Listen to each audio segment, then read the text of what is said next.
Some of you really need to listen to this, mainly men and women, but here's what I want you to know, so lean in. You will not, under any circumstance, have a happy, healthy marriage unless your wife feels loved. There is no exception. If she does not feel loved, your marriage is not going to be happy or healthy. And she is the one who gets to decide if she feels loved. It's not the time for you to build your case as to why she should feel loved or all the things you did to make her feel loved. I mean, if you feel like the target is moving, it's probably because it is. And there's no cruise control. I mean, you got to continue to be a student after all the time that you've been together as to how in the season you make your wife feel loved, because you will not succeed in marriage without doing so. And not only will it continue to move, and it should move, you grow as people, your needs grow, as a couple you grow, individually you grow, so it's perfectly normal that changes happen, and the things you need in a relationship can also start changing too. Feeling unappreciated can mess with your mental game, dragging you into a pit of self-doubt and emotional fumbles. In relationships, feeling undervalued can spark drama and disconnect, leaving you in a spiral of emotional fatigue. It's crucial to handle this like a boss, speaking your truth with empathy and self-reflection. I've seen husbands and wives that have both come from dysfunctional families. They didn't learn how to do relationships the right way. And they seem to be constantly disappointing and frustrating each other. And we're fighting way too often, like to the brink where, a good thing was coming to an end. And, he was never happy with how they communicated, or when they tried to express how they feel, it would turn into an argument because immediately it felt like attack on the other. And the feeling of the needs being met are so important, and then they were never met. So how can we learn to have a healthy relationship if we've never seen one? Unfortunately, most of us grew up watching parents who didn't know how to do relationships right either, and they couldn't teach us what they didn't know. So most of us need some tools and skills to help improve our relationships. Almost all the people that I have witnessed or I have personally worked with say the same thing about their marriage. They don't feel that their needs are being met. They usually feel unloved, unappreciated, unwanted. The interesting part is both partners in the same marriage say the same thing. They both feel unloved, yet they can't seem to find a way to give love to each other, And, really the problem is twofold. Your fears make you incapable of giving real love to your spouse because they keep you focused on what you need, and your subconscious projects the way you see what your spouse needs. And projections are like the way you see the world through the lens of what your past experiences have taught you. If anyone has taken philosophy, you kind of would understand that.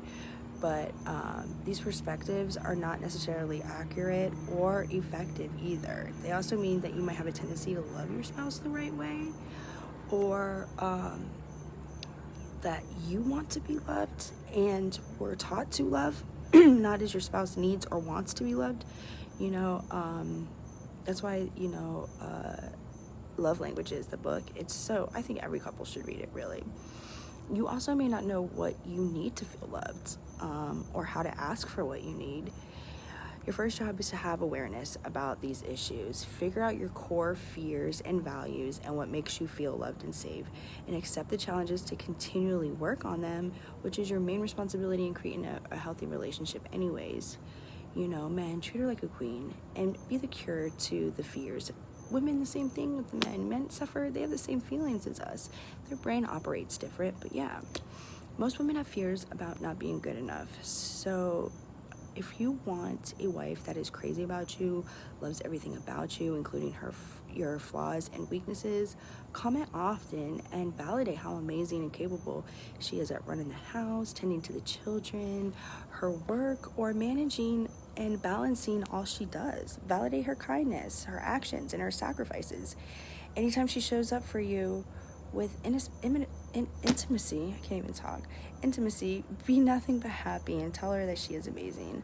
Wives often feel that they aren't a success in this area, and it becomes something that triggers her fears. She won't be excited about more of it. Make sure you are the cure to her fears, the one place where she can fail and it's still appreciated. Drop the scorecard. Every time you do something nice for her doesn't necessarily mean you deserve intimacy. Unfortunately, a lot of men engage in this hidden transactional agreement with their wives as a way to get the connection and touch they need. This transactional approach negates your gifts of service because you are only doing them to get what you want, which means the whole thing is really about you. Selfish. If you are going to do something to help out, do it with no strings attached. When you drop that scorecard, stop counting how often you do or don't get sex and focus on building your wife's confidence and self-esteem instead. You will get a wife who is interested in offering herself to you because she wants to, which is really what you want, right? When you make your spouse feel safe, valued, and irreplaceable, as she is, she will begin to feel better about herself and her limitations, which is the primary reason she is not 100% comfortable with her sexuality in this place. Us women are super critical of ourselves. I am so bad with this. We measure ourselves, compare, and often feel completely inferior as a wife, mother, and sexual partner. This means it's even more essential for you to validate her and make her feel worthy of self-acceptance and your love. Validate all her assets. Many women struggle with intimacy because they're not comfortable with their bodies or vulnerabilities. Many women do not believe they are beautiful, sexy, or attractive enough for their spouse. We feel these limitations within ourselves, and it impacts our ability to be connected to you. One of the greatest ways to move your wife out of the space is to validate her beauty. Ask her to flaunt her assets with confidence and really enjoy herself, even with imperfections. Dropping your expectations about how she should look, behave, perform, it helps her feel less burdened, if that makes sense. Be patient with your spouse. The realities of a woman's mind and emotions mean they are often overwhelmed. You are not last on her list by any means, but when there are children involved and a lot to manage, it might take some time to step into giving you attention. Don't make a victim story about this and make it bigger than it is. She is not asking you to take a ticket. She just needs to empty her mind of the worries and tasks creating stress in her life before she could switch focus to be intimate with you at her best. Be open to the idea of constantly learning. A great love life and healthy relationship is the long game plan, but this requires you to stay open to feedback and be teachable. You and your spouse have to communicate and intimacy to make it amazing for both of you. Drop all those expectations of perfect. It does not exist. The perfect marriage is a delusion. Be realistic, and maybe us females, we have Disney or other media to blame. Are you still waiting and expecting your spouse to make you feel whole and happy? Guess what? It's not going to happen. The truth is, your happiness is your own responsibility. No one can give it to you. Most importantly, you have to start healing and letting go of emotions, fears, and actions and behaviors that are not serving you or your marriage. Do the work to create a life you are happy living in. Your marriage cannot thrive if you are unhappy, and only one person can change that, and that's you. Stop the blame and shame game. Stop the blame and take responsibility for how you feel about yourself and the marriage you have created. It is at least half your fault. I don't care what anybody says. In a world where love should be the foundation in our relationships, many women find themselves in situations where they feel anything but loved. Disrespect and undervaluing behaviors, it can have such an impactful, deep, and lasting effect on a woman's well-being and the dynamics of a relationship. When a woman is disrespected or undervalued, the emotional impact can be so profound, it can lead to hurt, anger, and a sense of emotional distress. Her self-esteem and self-worth may suffer, causing her to question her value in the relationship. As women, we always wonder, if say a man cheats, or there's some kind of boundary crossed, or trust is broken, us women, I don't care what anybody says, we may not project it, but we always believe, it's something that we didn't do. Why were we not good enough? What did that girl have that I didn't have? And it almost puts us in a psychotic, unsafe, very aggressive mode consistently.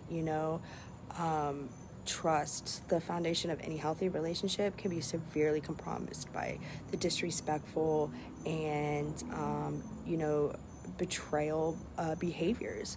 Effective communication becomes a challenge, leading to misunderstandings and resentments.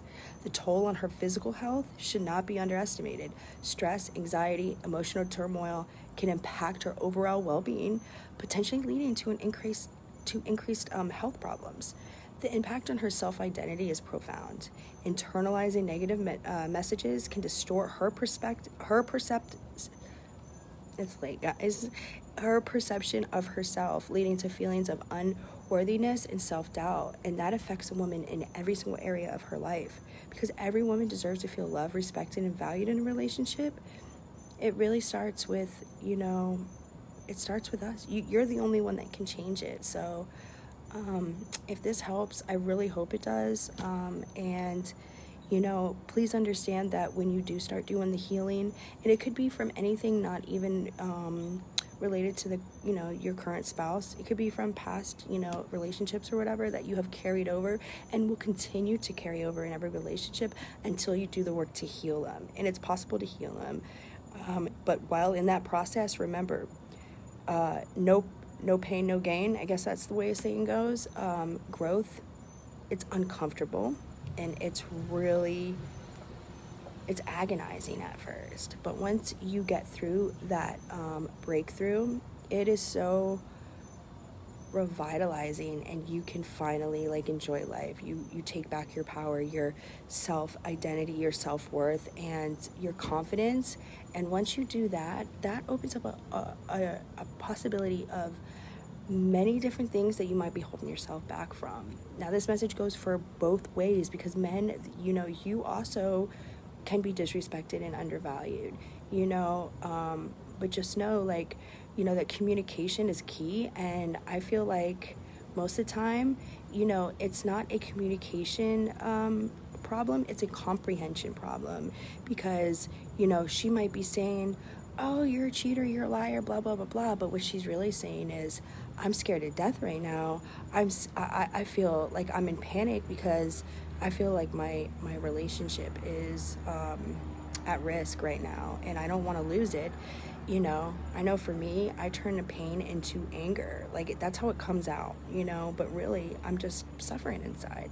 So anyways, hopefully it helps. I don't know who needs to hear it, but take it as it is.